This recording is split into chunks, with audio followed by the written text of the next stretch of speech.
Hello, my dear students. Assalamu alaikum. How are you all? I hope you are all okay and fine. This is Shohidul Islam. Welcome you all from online school. Dear student,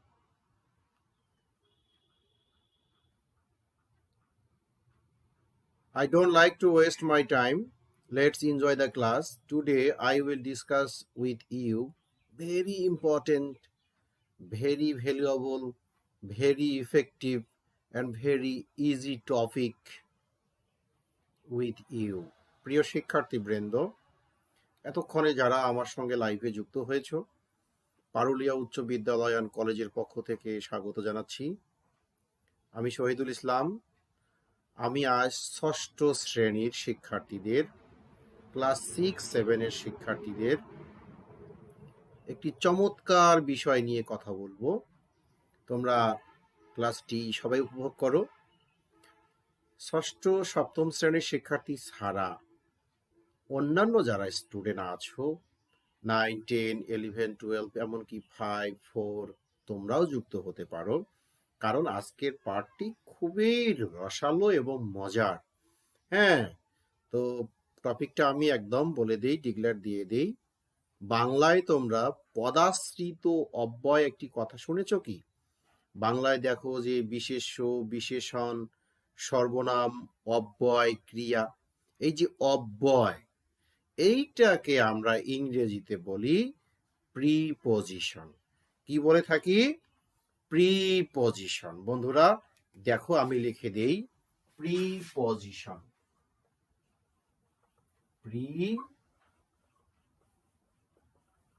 preposition আমি লেখাটা একটু ফাঁক করে লিখেছি, preposition. তাহলে প্রিপজিশনের বাংলা কি বললাম? পদাশ্রিত অব্যয়। প্রিয় শিক্ষার্থীবৃন্দ, অভিভাবকবৃন্দ, শিক্ষকবৃন্দ যারা লাইফে আছেন, please don't take it otherwise, একটু মন দিয়ে শুনুন। প্রিপজিশনের বাংলা কি বললাম? পদাশ্রিত অব্যয়।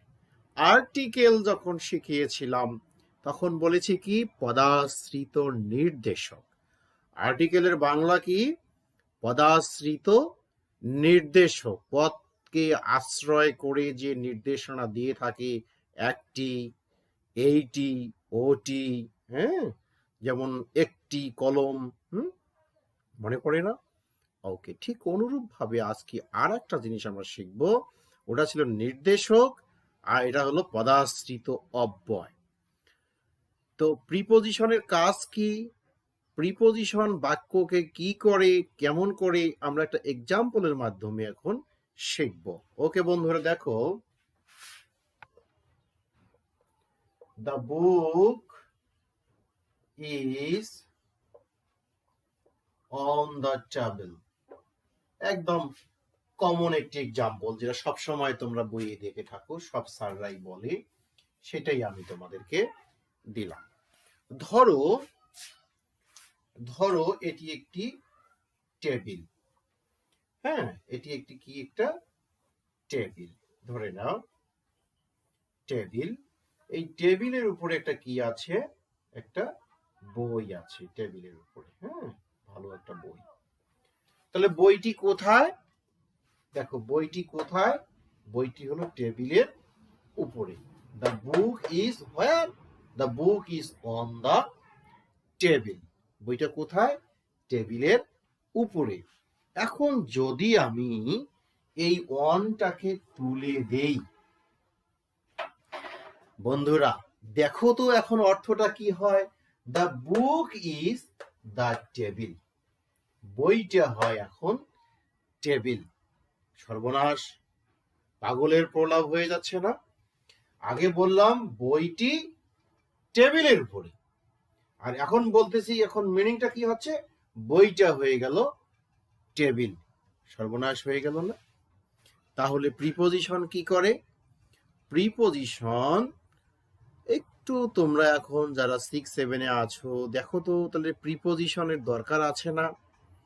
একটু আগে ছিল বইটি টেবিলের উপরে, প্রিপোজিশন যখন অমিট করে দিলাম, বাদ দিয়ে দিলাম, তখন হয়ে গেল কি, বইটা হয়ে গেল তোমার টেবিল।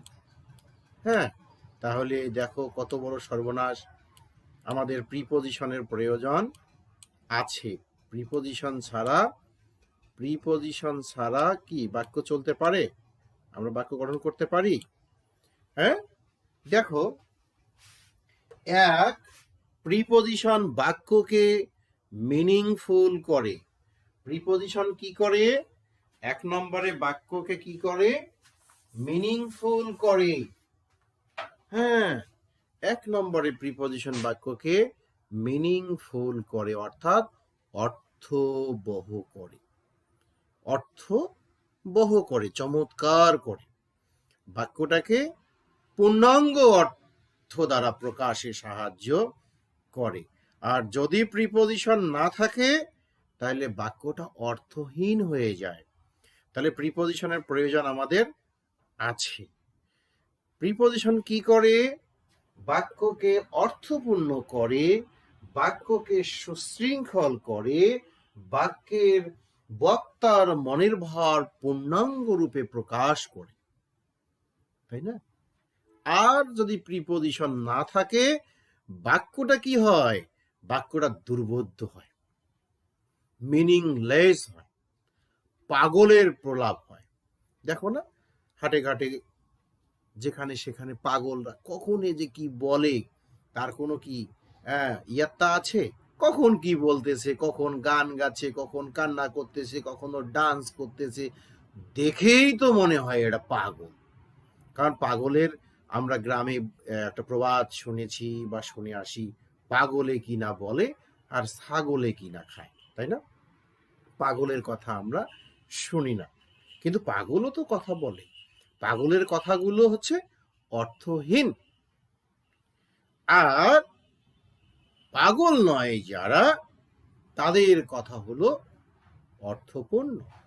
ঠিক অনুরূপভাবে তোমরা যখন পরীক্ষার খাতায় লেখো, তোমার মনের ভাব, তোমার এক্সপ্রেশন যখন তুমি, তোমার কথা যখন তুমি বলিয়া প্রকাশ করো, তখন তো আমরা বুঝিতে পারি। বা যখন তুমি লিখিয়া প্রকাশ করো, তখন গ্রামার দরকার হয়। গ্রামারের একটি অত্যন্ত গুরুত্বপূর্ণ বিষয় আমরা লক্ষ্য করলাম, প্রিপোজিশন, তাই না বন্ধুরা? তোমরা কাছে থাকলে খুব ভালো হতো। যারা ভার্চুয়ালে যুক্ত হয়েছে, অনলাইনে যুক্ত হয়ে আমার ক্লাসটি উপভোগ করছো, হৃদয় দিয়ে অনুভব করছো, তাদেরকে আমি আবারও আমার পক্ষ থেকে স্বাগত জানাচ্ছি। তাহলে বন্ধুরা, আমরা আজকে কি জানলাম? প্রিপোজিশন কি করে? প্রিপোজিশন বাক্যকে অর্থপূর্ণ করে, অর্থহীন নয়, অর্থপূর্ণ করে।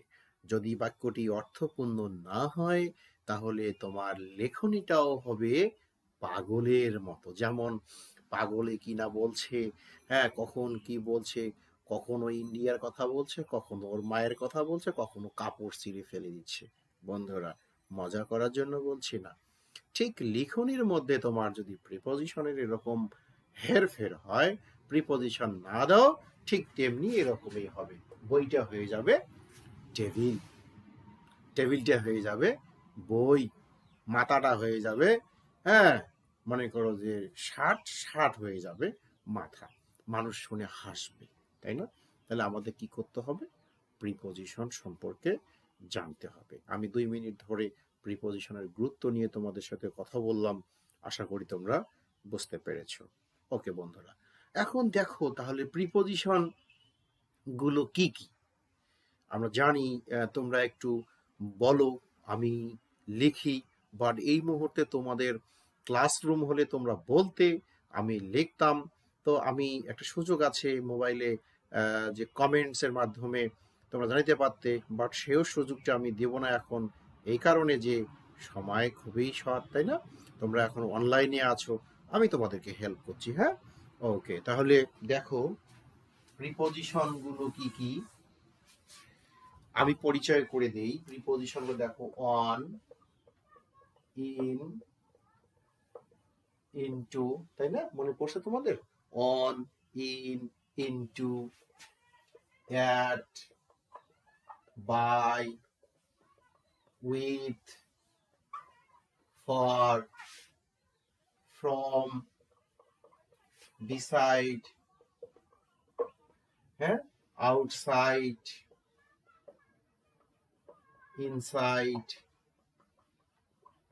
হ্যাঁ, outside, inside, হ্যাঁ, তারপরে among, between,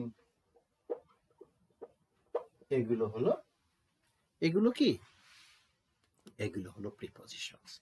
এগুলোকে বলা হয় পদাশ্রিত নির্দেশক। বন্ধুরা বুঝতে পেরেছো?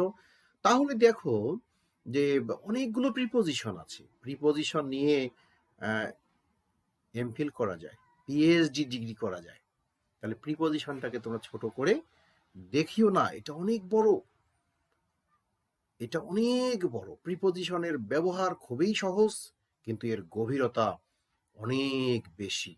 প্রিপজিশন নিয়ে এমফিল করা যায়, প্রিপজিশন নিয়ে পিএইচডি করা যায়, প্রিপজিশনের উপর গবেষণা করে বড় ডিগ্রি নেওয়া যায়। তাহলে কত বড় একটা, অক্সফোর্ড ডিকশনারিতে অনেকগুলো প্রিপজিশন আছে। আমি তো সিম্পল শুধু তোমরা 6-7-এ পড়ো 10-12টা লিখে দিলাম, বাট আসলে 10-12টা কি প্রিপজিশন না, অনেকগুলো প্রিপজিশন। পর্যায়ক্রমে আমরা এগুলো জানবো। জানার আগেই তোমাদের দেখে দিচ্ছি যে এখানে প্রিপজিশনগুলো দেখো, এটা একেবারে সিম্পল, এটা একেবারে সিম্পল। টু একটা প্রিপজিশন সিম্পল।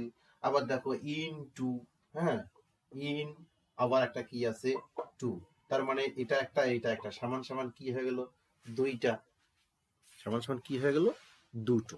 বন্ধুরা তাহলে প্রিপজিশনেরও আবার ডিভাইডেশন আছে। যেহেতু প্রিপজিশনের ডিভাইডেশন আছে, তো ওটা একটা অধ্যায়। আমি প্রিপজিশনটাকে তোমাদের মোট 4টি বা 5টি লেকচারে ভাগ করে নিয়েছি। ক্লাসরুম হলে আমি তোমাদেরকে 2 দিনেই শেষ করতে পারতাম, সম্ভব না, 2-3 দিনে শেষ করতে পারতাম, বাট যেহেতু অনলাইন ভার্চুয়াল ক্লাস, হ্যাঁ, সংক্ষেপ করে দেখাচ্ছি। সিরিজ ওয়াইজ আজকে প্রিপজিশন উদ্বোধন করলাম, হ্যাঁ, তোমরা এটাকে মন দিয়ে নিবা। আগামীকাল আবার আমি তোমাদের সাথে প্রিপজিশন নিয়ে কথা বলবো, আবার নেক্সট ডে বেঁচে থাকলে আবার প্রিপজিশন নিয়ে কথা বলবো। Until and unless finish preposition I will discuss with you. যতক্ষণ পর্যন্ত প্রিপজিশন চ্যাপ্টারটি আমি শেষ করতে পারিনি, ততক্ষণ পর্যন্ত তোমাদের সাথে প্রিপজিশন নিয়ে কথা বলবো ইনশাআল্লাহ। প্রিয় শিক্ষার্থীবৃন্দ, এতক্ষণ ধরে তোমরা যারা লাইভ ক্লাসটি এনজয় করলে, তাদের আমি আবারও মনে করে দিচ্ছি, আজ আমি তোমাদের প্রিপজিশনটা কি দিলাম, শুধু পরিচয় করিয়ে দিলাম। তো সংজ্ঞাটা না দিলে কেমন হয়ে যায়, সংজ্ঞাটা না দিলে প্রিপজিশনটা কেমন হয়, একটু ব্যাখ্যা পা হয়ে যাচ্ছে, তাই না? তাহলে প্রিপজিশন কাকে বলে? প্রি যোগ পজিশন। প্রিপজিশন দেখো, প্রি প্রি যোগ পজিশন, বুঝতেই পারছো তোমরা। প্রি মানে পূর্বে, আর পজিশন মানে হলো অবস্থান। কার পূর্বে, কার অবস্থান জানতে হবে। তাহলে প্রিপজিশন হলো সে সকল পার্টস অফ স্পিচ, অর্থাৎ in, at, to, by, with, for, from, এগুলো নাউনের কার পূর্বে প্রিপজিশন। তাহলে কাকে বলে? প্রিপজিশনের সংজ্ঞাটা যদি আমি সহজ করে তোমাদের দিতে যাই, তাহলে বলবো যে ওয়ার্ড নাউন বা প্রোনাউনের পূর্বে বসে। কোথায় বসে? নাউন বা প্রোনাউনের পূর্বে বসে, বাক্যের অন্যান্য সকল ওয়ার্ডের সাথে সম্পর্ক স্থাপন করে। বন্ধুরা বুঝতে পেরেছ? তাহলে বইটি টেবিল নয়, বইটি হয় টেবিলের উপরে, বইটি হয় টেবিলের উপরে। একটা ছোট্ট একটা ওয়ান, হ্যাঁ, সবার সাথে সম্পর্ক স্থাপন করেছে। তাহলে কি হলো? প্রিপজিশন কাকে বলে? যে সকল ওয়ার্ড নাউন বা প্রোনাউনের, হ্যাঁ, কি পূর্বে বসে, পূর্বে বসে, বসে কি করে? বাক্যের অন্যান্য সকল ওয়ার্ডের সাথে সম্পর্ক স্থাপন করে, তাকেই বলা হয় প্রিপজিশন। আমি একটু দেখে দিই, আরেকবার দেখাই দিই। একটা এক্সাম্পল কি দিয়েছিলাম তোমাদেরকে, দেখো তো মনে পড়ে কি?